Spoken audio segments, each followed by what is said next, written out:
Hello my dear YouTube family, welcome back to Neeta tarot. ಇವತ್ತು ನಾನು ಯಾವ ವಿಚಾರವಾಗಿ ರೀಡಿಂಗ್ ಮಾಡ್ತಾ ಇದ್ದೀನಿ ಅಂತ ಹೇಳಿದ್ರೆ, ಇದೊಂದು ಲವ್ ರೀಡಿಂಗ್ ಆಗಿರುತ್ತೆ. ಹುಣ್ಣಿಮೆ ದಿನ ಅಂದರೆ ಈ ದಿನ, ಹುಣ್ಣಿಮೆ ಕಳೆದ ನಂತರನಾದರೂ ಆಗಿರಬಹುದು, ನಂತರನಾದರೂ ನೀವು ಈ ವಿಡಿಯೋ ನೋಡಿದರೆ ಹುಣ್ಣಿಮೆ ಕಳೆದ ನಂತರನೂ ಕೂಡ ಈ ವಿಡಿಯೋ ರೆಸೊನೇಟ್ ಆಗುತ್ತೆ ಅಂತ ಹೇಳ್ಬೋದು. ಇದೊಂದು ಟೈಮ್ಲೆಸ್ ರೀಡಿಂಗ್ ಆಗಿರುತ್ತೆ. ನೀವು ಯಾವ ಸಮಯ, ಬಹುಶಃ ಇದು ಮುಂದಿನ ವರ್ಷ ನೋಡ್ತಾ ಇರಬಹುದು, ಆ ಹುಣ್ಣಿಮೆ ಕಳೆದ ನಂತರ ಆ ವ್ಯಕ್ತಿಯ ಮನಸ್ಥಿತಿ ಯಾವ ರೀತಿ ಬದಲಾಗಿದೆ ಅದನ್ನು ಕೂಡ ಈ ಕಾರ್ಡ್ ರೀಡಿಂಗಲ್ಲಿ ನೀವು ತಿಳ್ಕೊಳ್ಬಹುದು ಅಂತ. ಇದು ಒಂದು ಟೈಮ್ಲೆಸ್ ರೀಡಿಂಗ್. ನೀವು ಯಾವಾಗಿಂದ ಈ ರೀಡಿಂಗ್ನ ನೀವು ನೋಡ್ತಿರಲ್ಲ, ಅಲ್ಲಿಂದ 3 ತಿಂಗಳು ಒಳಗಡೆ ಈ ವಿಡಿಯೋ ರೆಸೊನೇಟ್ ಆಗುತ್ತೆ ಅಂತ ಹೇಳ್ಬಹುದು. ಆ ವ್ಯಕ್ತಿಯ ಭಾವನೆಗಳು ಏನಾಗಿದೆ, ಆ ವ್ಯಕ್ತಿಯ ಮನಸ್ಥಿತಿ ಯಾವ ರೀತಿ ಬದಲಾಗ್ತಾ ಇದೆ, ನೋ ಕಾಂಟ್ಯಾಕ್ಟ್ ಸಿಚುವೇಶನ್ ಇರಬಹುದು, ಲೋ ಕಾಂಟ್ಯಾಕ್ಟ್ ಸಿಚುವೇಶನ್ ಆಗಿರಬಹುದು, ಯಾವುದೇ ಒಂದು ಸಂದರ್ಭದಲ್ಲಿ ಇದ್ರೂ ಕೂಡ ಆ ವ್ಯಕ್ತಿಯ ಮನಸ್ಥಿತಿ ನಿಮ್ಮ ವಿಚಾರವಾಗಿ ಯಾವ ರೀತಿ ಇದೆ ಅನ್ನೋದೇ ಇವತ್ತಿನ ರೀಡಿಂಗ್ ಆಗಿರುತ್ತೆ. ಎಂದಿನಂತೆ ನಿಮ್ಮ ಮುಂದೆ 3 ಕಾರ್ಡ್ಗಳನ್ನ ಇಟ್ಟಿದ್ದೀನಿ. 3 ಕಾರ್ಡ್ಗಳ ಮೇಲೆ 3 ಸ್ಟೋನ್ಗಳನ್ನ ಇಟ್ಟಿದ್ದೀನಿ. ಯಾವ ಸ್ಟೋನ್ ಇರುವಂತಹ ಕಾರ್ಡ್, ಯಾವ ಕಾರ್ಡ್ ಇರುವಂತಹ ಸ್ಟೋನ್ ನಿಮ್ಮ ಮನಸ್ಸಿಗೆ ತುಂಬಾ ಹತ್ತಿರ ರೆಸೊನೇಟ್ ಆಗುತ್ತಲ್ಲ, ಆ ಒಂದು ಸ್ಟೋನ್ನ, ಆ ವ್ಯಕ್ತಿ ಹೆಸರನ್ನ 3 ಬಾರಿ ಹೇಳ್ಕೊಂಡು ಒಂದು ಕಾರ್ಡ್ನ ಸೆಲೆಕ್ಟ್ ಮಾಡ್ಕೊಳ್ಬೇಕಾಗತ್ತೆ. ಆ ವ್ಯಕ್ತಿಯ ಭಾವನೆ ಯಾವ ರೀತಿ ಬದಲಾಗ್ತಾ ಇದೆ, ಬಹುಶಃ ಹುಣ್ಣಿಮೆಯ ರಾತ್ರಿ ಆಗಿರಬಹುದು, ಹುಣ್ಣಿಮೆ ಕಳೆದ ನಂತರ ಆಗಿರ್ಬೋದು, ಆ ಭಾವನೆಗಳು, ಆ ಎನರ್ಜಿ ವೇರಿಯೇಷನ್ ಯಾವ ರೀತಿ ಆಗ್ತಾ ಇದೆ, ನಿಮ್ಮ ನೆನಪು ಅವ್ರಿಗೂ ಕೂಡ ಕಾಡ್ತಾ ಇದೆಯಾ ಇಲ್ವಾ, ಅವರ ಮನಸ್ಥಿತಿ ಯಾವ ರೀತಿ ಇದೆ ಈಗ ಅನ್ನೋದೇ ಇವತ್ತಿನ ರೀಡಿಂಗ್ ಆಗಿರುತ್ತೆ. ಆ ವ್ಯಕ್ತಿ ಹೆಸರನ್ನ 3 ಬಾರಿ ಹೇಳ್ಕೊಂಡು ಒಂದು ಕಾರ್ಡ್ನ ಸೆಲೆಕ್ಟ್ ಮಾಡ್ಕೊಳ್ಬೇಕಾಗತ್ತೆ. ಹಾಗೆ ಯಾರೆಲ್ಲ ಫಸ್ಟ್ ಟೈಮ್ ನನ್ನ ವೀಡಿಯೋ ನೋಡ್ತಾ ಇರಿ, ದಯವಿಟ್ಟು ಸಬ್ಸ್ಕ್ರೈಬ್ ಮಾಡೋದನ್ನ ಮರಿಬೇಡಿ. ಯಾರಿಗೆಲ್ಲ ಇಂಡಿವಿಜುವಲ್ ಆಗಿ ಪರ್ಸ್ನಲ್ ಟ್ಯಾರೋಡಿಂಗ್ ಸೆಷನ್ ಬೇಕು ಅನ್ನೋದಾದರೆ ಡಿಸ್ಕ್ರಿಪ್ಷನಲ್ಲಿ ಕೊಟ್ಟಿರುವಂತಹ ನಂಬರ್ಗೆ ಕಾಲ್ ಮಾಡಿ ಮುಂಚಿತವಾಗಿ ಅಪಾಯಿಂಟ್ಮೆಂಟ್ನ ತೊಗೊಳ್ಳಿ ಅಂತ ಹೇಳ್ತಾ, ಯಾರೆಲ್ಲ ಫಸ್ಟ್ ಸ್ಟೋನ್ ಇರುವಂತಹ ಕಾರ್ಡ್ ಸೆಲೆಕ್ಟ್ ಮಾಡ್ಕೊಂಡ್ರಿ ಅವರ ರೀಡಿಂಗ್ ನೋಡೋಣ ಏನಾಗಿದೆ, ಆ ವ್ಯಕ್ತಿಯ ಮನಸ್ಥಿತಿ ಯಾವ ರೀತಿ ಇದೆ. ಯಾರೆಲ್ಲ ಈ ಸ್ಟೋನ್ ಇರುವಂತಹ ಕಾರ್ಡ್ ಸೆಲೆಕ್ಟ್ ಮಾಡ್ಕೊಂಡ್ರಿ, ಆ ವ್ಯಕ್ತಿಯ ಮನಸ್ಥಿತಿ ಯಾವ ರೀತಿ ಇದೆ, ಆ ವ್ಯಕ್ತಿಯ ಭಾವನೆಗಳು ಏನು ಅನ್ನೋದೇ ಇವತ್ತಿನ ರೀಡಿಂಗ್ ಆಗಿರುತ್ತೆ. ಓಕೆ, ಯಾರೆಲ್ಲ ಮೊದಲನೆಯ ಕಾರ್ಡ್ ಸೆಲೆಕ್ಟ್ ಮಾಡಿಕೊಂಡ್ರೆ ಅವರ ರೀಡಿಂಗ್ ನೋಡೋಣ ಏನಾಗಿದೆ ಅಂತ ಹೇಳಿ. ಆ ವ್ಯಕ್ತಿಯ ಭಾವನೆಗಳು ಏನಾಗಿದೆ, ಮನಸ್ಥಿತಿ ಯಾವ ರೀತಿ ಇದೆ, ಆ ವ್ಯಕ್ತಿಗೆ ಏನು ಫೀಲ್ ಆಗ್ತಿದೆ ನಿಮ್ಮ ವಿಚಾರವಾಗಿ, ಹುಣ್ಣಿಮೆ ಕಳೆದ ನಂತರ ಆ ವ್ಯಕ್ತಿಗೆ ನಿಮ್ಮ ನೆನಪು ಆಗ್ತಾ ಇದೆಯಾ. ಕ್ವೀನ್ ಆಫ್ ಕಪ್ಸ್, ಆ ವ್ಯಕ್ತಿಯ ಮೈಂಡಲ್ಲೂ ಕೂಡ ಬಹಳಷ್ಟು ಎಮೋಷನ್ಸ್ ಇದೆ.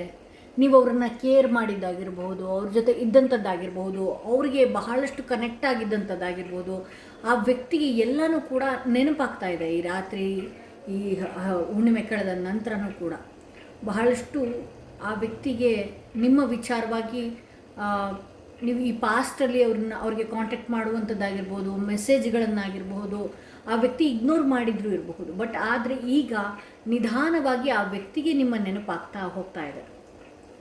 ಸೊ ಇಲ್ಲಿ ಪೇಜ್ ಆಫ್ ಕಪ್ಸ್ ಬಂದಿರೋದ್ರಿಂದನೂ ಕೂಡ ಏನಾಗ್ತಾ ಇದೆ ಅಂತ ಹೇಳಿದ್ರೆ, ಆ ವ್ಯಕ್ತಿ ನಿಮ್ಮನ್ನು ಸರಿಯಾದ ರೀತಿಯಲ್ಲಿ ಈ ಹಿಂದೆ ಅರ್ಥ ಮಾಡ್ಕೊಳ್ಳಲಿಲ್ಲ. ನಿಮ್ಮ ಪ್ರೀತಿ ಆಗಿರ್ಬೋದು, ನಿಮ್ಮ ಸಂಬಂಧ ಇಬ್ಬರು ನಡುವೆ ಏನಿದೆಯಲ್ಲ, ಅವರು ಈ ಹಿಂದೆ ಅರ್ಥನೇ ಮಾಡ್ಕೊಳ್ಳೋದಕ್ಕಾಗಿರಲಿಲ್ಲ.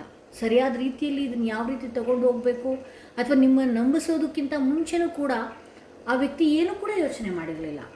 ಈಗ ಆ ವ್ಯಕ್ತಿಗೆ ಡೀಪಾಗಿ ನಿಮ್ಮ ವಿಚಾರವಾಗಿ ನೆನಪಾಗುವಂಥದ್ದು, ನಿಮ್ಮ ಬಗ್ಗೆ ಥಿಂಕ್ ಆಗುವಂಥದ್ದು, ಈ ರೀತಿ ಎಲ್ಲ ಇದೆ ಅಂತ ಹೇಳಿ ತೋರಿಸ್ತಾ ಇದೆ. ಇಲ್ಲಿ 9 ಆಫ್ ಪೆಂಟಿಕಲ್ಸ್ ಬಂದಿರೋದ್ರಿಂದ ನಾನೊಂದಷ್ಟು ಇಂಡಿಪೆಂಡೆಂಟ್ ಆಗಿರೋದೇ ಉತ್ತಮ, ನಿಮ್ಮಿಂದ ದೂರ ಇರೋದೇ ಉತ್ತಮ, ಒಂದಷ್ಟು ನನ್ನಿಂದ ಏನಾದರೂ ನೀವು ಹೆಲ್ಪ್ ಕೇಳ್ಬೋದೇನೋ ಅನ್ನುವಂತಹ ರೀತಿ ಆ ವ್ಯಕ್ತಿಗೆ ಫೀಲ್ ಆಗ್ತಾ ಇದೆ.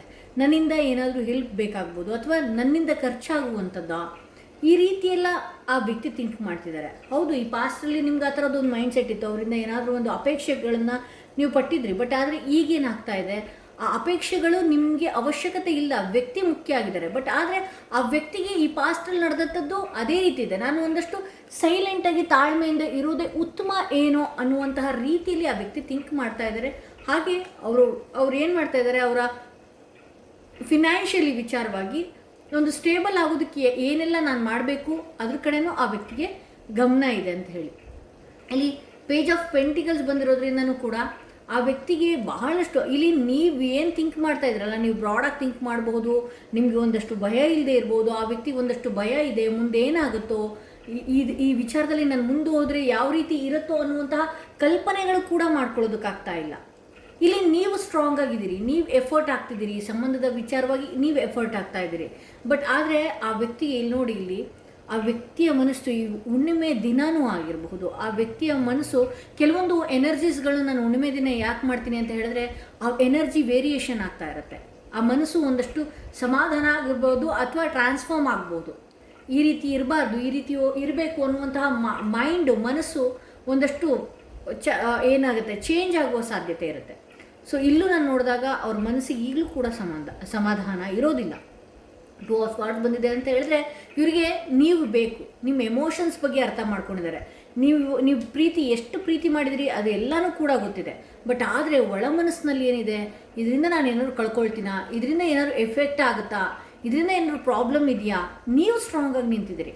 ಬಟ್ ಆದರೆ ಅವ್ರ ಮೈಂಡಲ್ಲಿ ಬರೋದಿಲ್ಲ ನೆಗೆಟಿವ್ ಥಾಟ್ಸ್ಗಳಾಗಿದೆ. ಏನಾಗುತ್ತೋ ಮುಂದೆ ಅಥವಾ ಯಾವ ರೀತಿ ನಾನು ಇರಬೇಕು ಅನ್ನುವ ರೀತಿಯಲ್ಲಿ ಆ ವ್ಯಕ್ತಿ ಒಂದಷ್ಟು ಚೇಂಜ್ ಆಗುವ ಸಾಧ್ಯತೆ, ಮಾನಸಿಕವಾಗಿ ಕುಗ್ಗುವ ಸಾಧ್ಯತೆ ಇದೆ ಅಂತ ಹೇಳಿ ತೋರಿಸ್ತಾ ಇದೆ.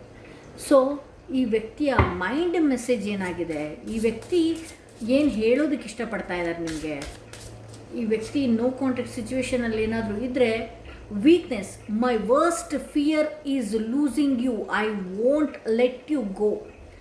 ನನಗೆ ಒಂದು ಕೆಟ್ಟ ಭಯ ಇದೆ, ನಾನು ಎಲ್ಲಿ ನಿನ್ನನ್ನು ಬಿಟ್ಟು ಕಳ್ಕೊಂಡ್ಬಿಡ್ತೀನೋ, ನನಗೆ ನಿನ್ನ ಬಿಟ್ಟು ಕೊಡೋದಕ್ಕೂ ಆಗ್ತಾ ಇಲ್ಲ, ಬಿಟ್ಟಿರೋದಕ್ಕೂ ಆಗ್ತಾ ಇಲ್ಲ, ಬಿಟ್ಟು ಕೊಡೋದಕ್ಕೂ ಆಗ್ತಾ ಇಲ್ಲ. ಬಟ್ ಆದರೆ ನನ್ನ ಸಂದರ್ಭ ಈ ರೀತಿ ಇದೆಯಲ್ಲ ಅನ್ನುವ ರೀತಿಯಲ್ಲಿ ಬಹುಶಃ ನಿಮ್ಮ ಲೈಫಲ್ಲಿ ನಿಮ್ಮ ಪರ್ಸನಲ್ ಲೈಫ್ಗಳಲ್ಲಿ ಏನೇನು ಸಂದರ್ಭಗಳು ನಡೀತಾ ಇದೆಯೋ ಗೊತ್ತಿಲ್ಲ.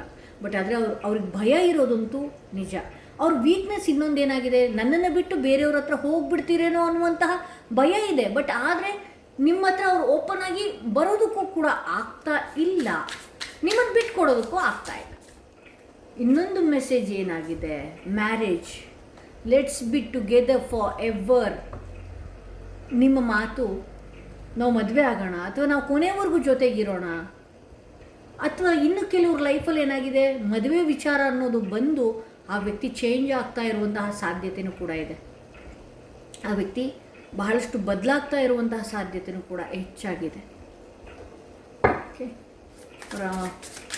ಮೈಂಡ್ ಮೆಸೇಜ್ ಏನಾಗಿದೆ, dependence, I am addicted to you, can't stop missing and loving you.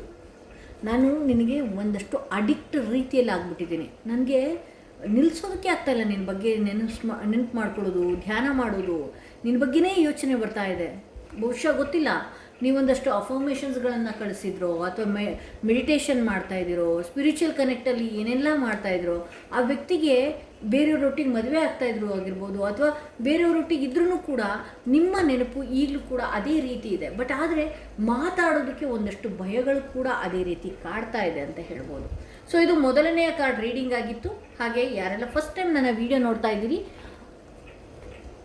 ದಯವಿಟ್ಟು ಸಬ್ಸ್ಕ್ರೈಬ್ ಮಾಡೋದನ್ನ ಮರಿಬೇಡಿ. ಯಾರಿಗೆಲ್ಲ ಇಂಡಿವಿಜುವಲ್ ಆಗಿ ಪರ್ಸ್ನಲ್ ಟಾರೋಡಿಂಗ್ ಸೆಷನ್ ಬೇಕು ಅನ್ನೋದಾದರೆ ಡಿಸ್ಕ್ರಿಪ್ಷನಲ್ಲಿ ಕೊಟ್ಟಿರುವಂಥ ನಂಬರ್ಗೆ ಕಾಲ್ ಮಾಡಿ ಮುಂಚಿತವಾಗಿ ಅಪಾಯಿಂಟ್ಮೆಂಟ್ ತೊಗೊಳ್ಳಿ ಅಂತ ಹೇಳ್ತಾ, ಯಾರೆಲ್ಲ ಸೆಕೆಂಡ್ ಸ್ಟೋನ್ ಇರುವಂತಹ ಕಾರ್ಡ್ ಸೆಲೆಕ್ಟ್ ಮಾಡ್ಕೊಂಡ್ರಿ ಅವರ ರೀಡಿಂಗ್ ನೋಡೋಣ. ಆ ವ್ಯಕ್ತಿಯ ಈ ದಿನದ ಭಾವನೆ, ಆ ವ್ಯಕ್ತಿಯ ಹುಣ್ಣಿಮೆ ಕಳೆದ ಭಾವನೆಗಳು ಯಾವ ರೀತಿ ಇದೆ, ಯಾವ ವಿಚಾರಗಳು ಆ ವ್ಯಕ್ತಿಯ ಮನಸ್ಸಿನಲ್ಲಿ ಓಡ್ತಾ ಇದೆ, ಆ ವ್ಯಕ್ತಿಯ ಮೈಂಡ್ ಮೆಸೇಜ್ ಏನಾಗಿರುತ್ತೆ, ಆ ವ್ಯಕ್ತಿಯ ಭಾವನೆಗಳು ಯಾವ ರೀತಿ ಇದೆ, ಆ ವ್ಯಕ್ತಿಯ ಎನರ್ಜಿ ಯಾವ ರೀತಿ ಇದೆ. ನೀವು ಏನು ಮಾನಸಿಕವಾಗಿ ಕುಗ್ಗಿದ್ದೀರಲ್ಲ, ನೀವೇನು ಡಿಪ್ರೆಷನ್ ಆ್ಯಂಗ್ಸೈಟಿಗೆ ಹೋಗಿದ್ದೀರಲ್ಲ, ಇಲ್ಲಿ ಆ ವ್ಯಕ್ತಿನೂ ಕೂಡ ಅದೇ ರೀತಿಯಲ್ಲೇ ಇದ್ದಾರೆ. ಓಕೆ, ಬಹಳಷ್ಟು ಚಿಂತೆಗೊಳಗಾಗಿದ್ದಾರೆ ಅಂತಲೇ ಹೇಳ್ಬೋದು. ಬಹಳಷ್ಟು ಚಿಂತೆಗೊಳಗಾಗುವಂಥದ್ದು. ಇಲ್ಲಿ ಎಲ್ಲ ರೀತಿ ಪ್ರಯತ್ನ ಪಟ್ಟಾಯಿತು, ನಿಮ್ಮ ಜೊತೆಗೆ ಬರೋದಕ್ಕಾಗಿರ್ಬೋದು, ನಿಮ್ಮ ಜೊತೆಗೆ ಇರೋದಕ್ಕಾಗಿರ್ಬೋದು, ನಿಮ್ಮನ್ನು ಕನ್ವಿನ್ಸ್ ಮಾಡೋದಕ್ಕಾಗಿರ್ಬೋದು, ಎಲ್ಲ ರೀತಿ ಪ್ರಯತ್ನ ನೀವು ಪಟ್ಟಿದ್ದೀರಿ, ಅವರು ಪಟ್ಟಿದ್ದಾರೆ. ಬಟ್ ಇದು ಆಗಲ್ಲ ಅಂತ ಗೊತ್ತಾದಾಗ ಅವರು ಮೌನ ಮುರಿದಿದ್ದಾರೆ ಅಂತ ಹೇಳಿ, ಅಂದರೆ ತಾಳ್ಮೆಯಿಂದ ಸೈಲೆಂಟ್ ಆಗಿಬಿಟ್ಟಿದ್ದಾರೆ. ಇಲ್ಲಿ ಅವರ ಎನರ್ಜಿನ ನೋಡೋದಕ್ಕೆ ಹೋದರೆ ಬಹಳಷ್ಟು ಡಿಪ್ರೆಷನ್ನಲ್ಲಿರುವಂಥದ್ದು, ಬೆನ್ನಿಗೆ ಚೂರಿ ಹಾಕಿದಂಥದ್ದು ಆಗಿರ್ಬೋದು, ಅವರು ನಿಮ್ಗೆ ಹಾಕಿರ್ಬೋದು, ನಿಮಗೆ ಹಾಕಿದರೂ ಕೂಡ ಆ ವ್ಯಕ್ತಿ ನೆಮ್ಮದಿಯಾಗಿಲ್ಲ ಅಂತ ಹೇಳಿ ತೋರಿಸ್ತಾ ಇದೆ. ಇಲ್ಲಿ ಒಂದು ನೋವು ಭರಿತ ಎಂಡಿಂಗ್, ಪೇನ್ಫುಲ್ ಎಂಡಿಂಗ್ ಅಂತಲೇ ತೋರಿಸ್ತಾ ಇದೆ. ಇಲ್ಲಿ ಪೇಜ್ ಆಫ್ ಸ್ವಾರ್ಡ್ಸ್ ಬಂದಿರೋದ್ರಿಂದ ಆ ವ್ಯಕ್ತಿ ಹೊಸ ಯೋಚನೆಗಳು ಕೂಡ ಮಾಡೋದಕ್ಕೂ ಆಗ್ತಾ ಇಲ್ಲ. ಯಾವ ರೀತಿಯೂ ಕೂಡ ಅವ್ರು ನಿಮ್ಮನ್ನು ಕಾಂಟ್ಯಾಕ್ಟ್ ಮಾಡೋದಕ್ಕಾಗಿರ್ಬೋದು, ಅಥವಾ ನಿಮ್ಮ ಜೊತೆ ಈಗ ಮಾತಾಡಿದ್ರು ಕೂಡ, ಅಥವಾ ನೀವು ಈಗ ಮಾತಾಡಿದ್ರು ನಾಳೆ ಸರಿ ಹೋಗ್ಬಿಡ್ತಾರೆ ಅಂತ ನೀವು ತಿಳ್ಕೊಂಡ್ರು ಕೂಡ ಆ ವ್ಯಕ್ತಿ ಕಂಟಿನ್ಯೂ ಆಗಿ ಆ ರೀತಿ ಇರೋದಕ್ಕಾಗ್ತಾ ಇಲ್ಲ.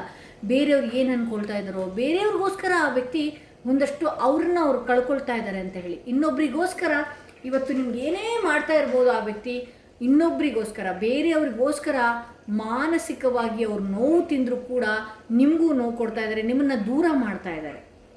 ಇದರಿಂದ ನಿಮ್ಮನ್ನು ದೂರ ಮಾಡಿ ಆಗಿರ್ಬೋದು, ಅಥವಾ ನಿಮ್ಗೆ ಹರ್ಟ್ ಆಗುವ ರೀತಿ ಮಾತಾಡೋದಾಗಿರ್ಬೋದು, ಅಥವಾ ನಿಮ್ಮನ್ನು ಕಾನ್ವರ್ಸೇಷನ್ ಮಾಡೋದು ಸ್ಟಾಪ್ ಮಾಡೋದಿರ್ಬೋದು, ನೋ ಕಾಂಟ್ಯಾಕ್ಟ್ ಇರಬಹುದು, ನಿಮ್ಮನ್ನು ಇಗ್ನೋರ್ ಮಾಡಿರ್ಬೋದು. ಬಟ್ ಆದರೆ ಅವರು ಕೂಡ ಮಾನಸಿಕವಾಗಿ ನೋವು ತಿಂತಾ ಇದ್ದಾರೆ ಅಂತ ಹೇಳಿ ತೋರಿಸ್ತಾ ಇದೆ.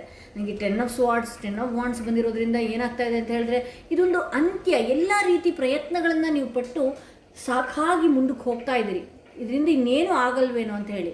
ದಯವಿಟ್ಟು ನ್ಯೂ ಬಿಗಿನಿಂಗ್, ಹೊಸ ರೀತಿಯಲ್ಲಿ ನೀವು ಇರಬೇಕಾಗತ್ತೆ.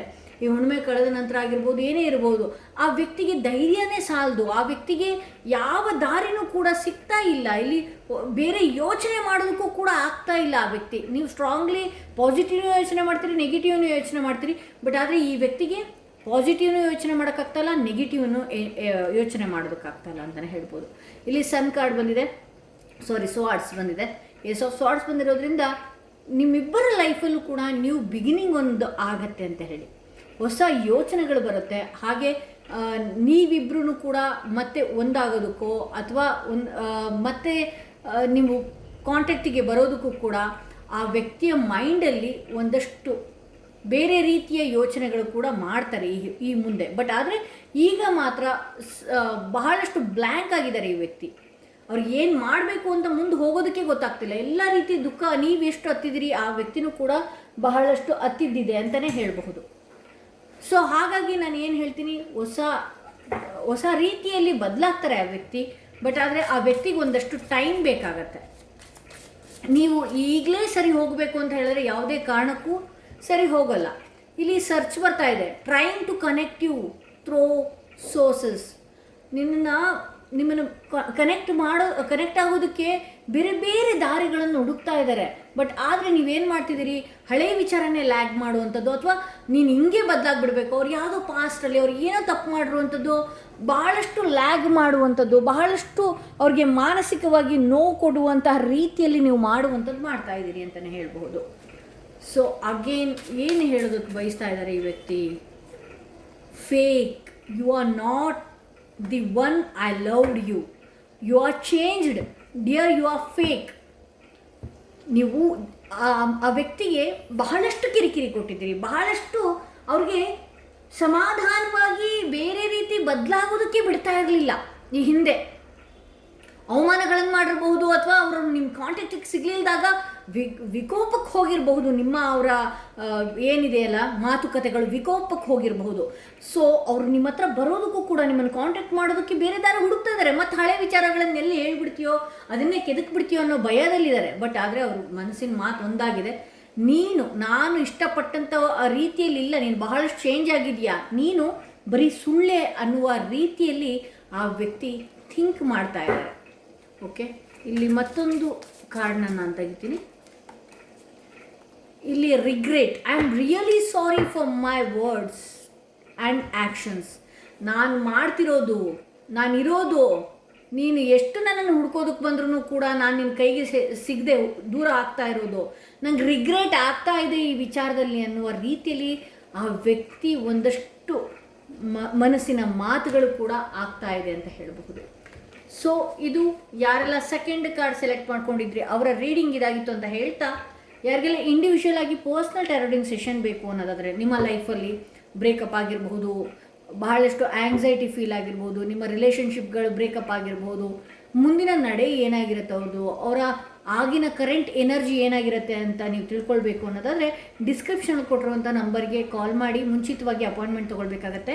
ಯಾರೆಲ್ಲ 3ನೇ ಸ್ಟೋನ್ ಇರುವಂತಹ ಕಾರ್ಡ್ ಸೆಲೆಕ್ಟ್ ಮಾಡ್ಕೊಂಡ್ರಿ ಅವರ ರೀಡಿಂಗ್ ನೋಡೋಣ. ಹುಣ್ಣಿಮೆ ದಿನ ಆ ವ್ಯಕ್ತಿಯ ಮನಸ್ಥಿತಿ ಯಾವ ರೀತಿ ಬದಲಾಗ್ತಾ ಇದೆ, ಆ ವ್ಯಕ್ತಿ ಯಾವ ವಿಚಾರಗಳಲ್ಲಿ ನಿಮ್ಮನ್ನು ನೆನಪು ಮಾಡ್ಕೊಳ್ತಾ ಇದ್ದಾರಾ ಇಲ್ವಾ, ಆ ವ್ಯಕ್ತಿಯ ಪರಿಸ್ಥಿತಿ ಯಾವ ರೀತಿ ಇದೆ, ಆ ವ್ಯಕ್ತಿಯ ಮನಸ್ಥಿತಿ ಹುಣ್ಣಿಮೆ ಕಳೆದ ನಂತರ ಯಾವ ರೀತಿ ಬದಲಾಗುವಂಥದ್ದಿದೆ ಅನ್ನೋದೇ ಇವತ್ತಿನ ರೀಡಿಂಗ್ ಆಗಿರುತ್ತೆ.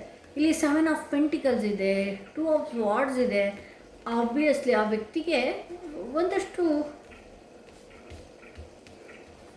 ಯೋಚನೆ ಆಗ್ತಾ ಇದೆ. ಅಂದರೆ ನಾವು ಯಾವ ರೀತಿ ಇದ್ವಲ್ಲ ಇವತ್ತಿನ ದಿನ ಆ ವ್ಯಕ್ತಿ ಅದೇ ಥಿಂಕ್ ಮಾಡೋದು.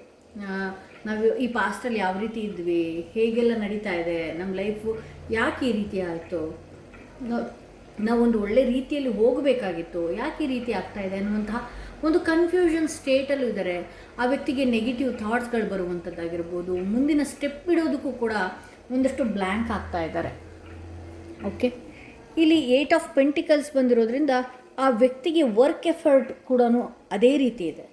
ಬಹಳಷ್ಟು ಕೆಲಸದ ವಿಚಾರದಲ್ಲಿ ಒತ್ತಡಗಳು ಕೂಡ ಅದೇ ರೀತಿ ಆಗಿದೆ ಅನ್ನುವ ವಿಚಾರವಾಗಿ ನಾವು ನೋಡ್ಬೋದು. ಇಲ್ಲಿ ಫಿನಾನ್ಷಿಯಲಿನೂ ಕೂಡ ಈ ವ್ಯಕ್ತಿ ಸ್ಟ್ರಕ್ ಆಗಿದ್ದಾರೆ. ಮಾನಸಿಕವಾಗಿ ಕುಗ್ಗಿರೋದು ಇವರು, ಹಣಕಾಸಿನ ವಿಚಾರದಲ್ಲೂ ಕುಗ್ಗಿ ಹೋಗಿದ್ದಾರೆ. ಇಲ್ಲಿ ಯಾವುದೇ ರೀತಿಯ ಸ್ಟೆಪ್ ತಗೊಳ್ಳೋದಕ್ಕೆ ಈ ವ್ಯಕ್ತಿಗೆ ಆಗ್ತಾ ಇಲ್ಲ. ಆ ವ್ಯಕ್ತಿಯ ಮೈಂಡ್ ಕಂಟ್ರೋಲಿಗೆ ಸಿಗ್ತಾ ಇಲ್ಲ ಅಂತಲೇ ಹೇಳ್ಬಹುದು.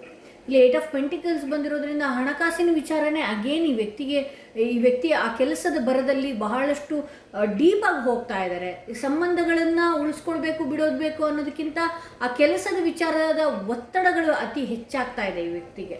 ಇಲ್ಲಿ ನೈಟ್ ಆಫ್ ಪೆಂಟಿಕಲ್ಸ್ ಬಂದಿರೋದ್ರಿಂದ ಇಲ್ಲಿ ಅವರು ಯಾವ ರೀತಿ ನಿಮಗೆ ಮಾತುಗಳನ್ನು ಕೊಟ್ಟಿದ್ರು, ಯಾವ ರೀತಿ ನಿಮಗೆ ಭರವಸೆಗಳನ್ನು ಕೊಟ್ಟಿದ್ರು, ಆ ಮಾತಿನ ತಕ್ಕ ಹಾಗೆ ಆ ವ್ಯಕ್ತಿ ಇರೋದಕ್ಕೆ ಆಗ್ತಾ ಇಲ್ಲ ಅಂತ ಹೇಳಿ ತೋರಿಸುತ್ತೆ. ಆ ಮಾತಿಗೆ ತಕ್ಕ ಹಾಗೆ ಈ ವ್ಯಕ್ತಿ ನಡ್ಕೊಳ್ಳೋದಕ್ಕೆ ಆಗ್ತಾ ಇಲ್ಲ. ಇಲ್ಲಿ ಪೇಜ್ ಆಫ್ ಸ್ವಾರ್ಡ್ಸ್ ಬಂದಿರೋದ್ರಿಂದ ಅವ್ರಿಗೆ ತಕ್ಷಣ ಈಗಿದ್ದ ರೀತಿ, ಈಗಿರುವ ರೀತಿ ಈ ವ್ಯಕ್ತಿ ಇರೋದಿಲ್ಲ.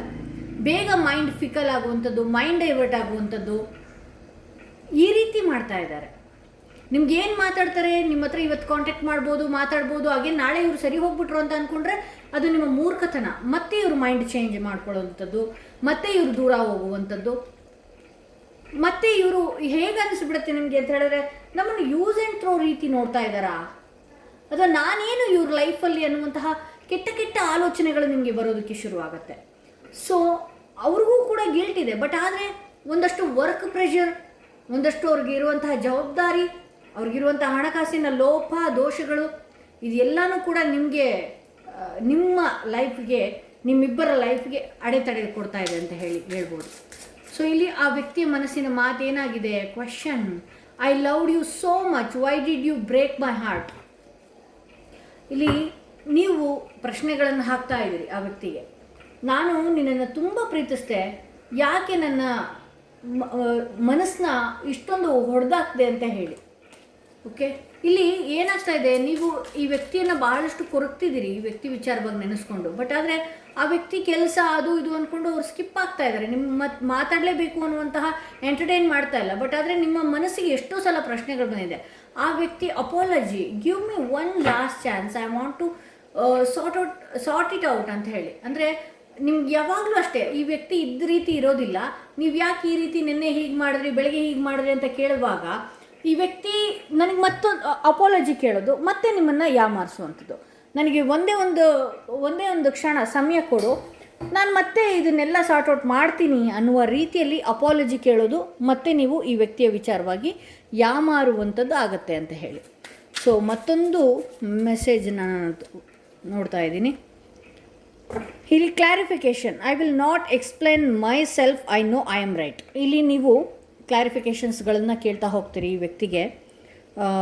ಕಾಂಟ್ಯಾಕ್ಟ್ ಮಾಡಿದಾಗ ಆಗಿರ್ಬೋದು, ನೀವು ಯಾಕೆ ಹಿಂಗೆ ಸಾರಿ ಕೇಳಿರ್ತಾರೆ, ಮತ್ತೆ ಅದೇ ತಪ್ಪು ಮಾಡ್ತಾರೆ. ಇಲ್ಲಿ I will not explain my self, I know I am right. ನಾನು ನಿನಗೆ ಎಕ್ಸ್ಪ್ಲೇನ್ ಮಾಡ್ಕೊಂಡು ಕೂರೋದಕ್ಕಾಗೋದಿಲ್ಲ, ನಾನು ಸರಿ ಇದ್ದೀನಿ ಅನ್ನೋದು ನನಗೆ ಗೊತ್ತಿದೆ, ನಾನು ಇದನ್ನೆಲ್ಲ ಎಕ್ಸ್ಪ್ಲೇನ್ ಮಾಡೋದಕ್ಕಾಗೋದಿಲ್ಲ. ಈ ರೀತಿ ಒರಟುತನದಿಂದ ನಿಮಗೆ ಒಂದಷ್ಟು ಮಾತನಾಡುವ ಸಾಧ್ಯತೆಗಳು. ಸೊ ಹಾಗಾಗಿ ಈ ವ್ಯಕ್ತಿ ಇದ್ದ ರೀತಿಯಲ್ಲಿ ಇರೋದಕ್ಕಾಗ್ತಾ ಇಲ್ಲ. ಕೆಲವು ಸಲ ನೆಗೆಟಿವ್ ಥಾಟ್ಸ್ಗಳು ಬರ್ತಾ ಇರುತ್ತೆ.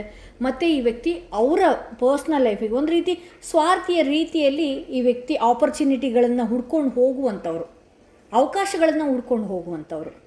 ನಿಮ್ಮ ಲೈಫಲ್ಲಿ ನಿಮಗೆ ನೋವಾಗ್ತಿದೆ, ಹರ್ಟ್ ಆಗ್ತಿದೆ ಆ ಥರದ್ದಲ್ಲ, ಈ ವ್ಯಕ್ತಿಗೆ ಫ್ರೀ ಇದ್ದಾಗ ನಿಮ್ಮ ನೋವುಗಳನ್ನು ಕೇಳುವಂಥವ್ರು. ಸೊ ಇದು ಇವತ್ತಿನ ರೀಡಿಂಗ್ ಆಗಿತ್ತು. ಯಾರಿಗೆಲ್ಲ ಇಂಡಿವಿಜುವಲ್ ಆಗಿ ನಿಮ್ಮ ಲೈಫ್ಗಳ ಬಗ್ಗೆ ಕೇಳ್ಕೊಳ್ಬೇಕು ಅನ್ನೋದಾದರೆ ಡಿಸ್ಕ್ರಿಪ್ಷನಲ್ಲಿ ಕೊಟ್ಟಿರುವಂತಹ ನಂಬರ್ಗೆ ಕಾಲ್ ಮಾಡಿ ಮುಂಚಿತವಾಗಿ ಅಪಾಯಿಂಟ್ಮೆಂಟ್ ತೊಗೊಳ್ಬೇಕಾಗತ್ತೆ. ಹಾಗೆ ಯಾರಿಗೆಲ್ಲ ಯಾರೆಲ್ಲ ಫಸ್ಟ್ ಟೈಮ್ ನನ್ನ ವಿಡಿಯೋ ನೋಡ್ತಾ ಇದ್ದೀರಿ ದಯವಿಟ್ಟು ಸಬ್ಸ್ಕ್ರೈಬ್ ಮಾಡೋದನ್ನ ಮರಿಬೇಡಿ ಅಂತ ಹೇಳ್ತಾ ಈ ವಿಡಿಯೋನಲ್ಲಿಗೆ ಮುಗಿಸ್ತಾ ಇದ್ದೀನಿ. ಮತ್ತಷ್ಟು ವಿಡಿಯೋದೊಂದಿಗೆ ನಾನು ನಿಮ್ಮನ್ನು ಭೇಟಿ ಆಗ್ತೀನಿ.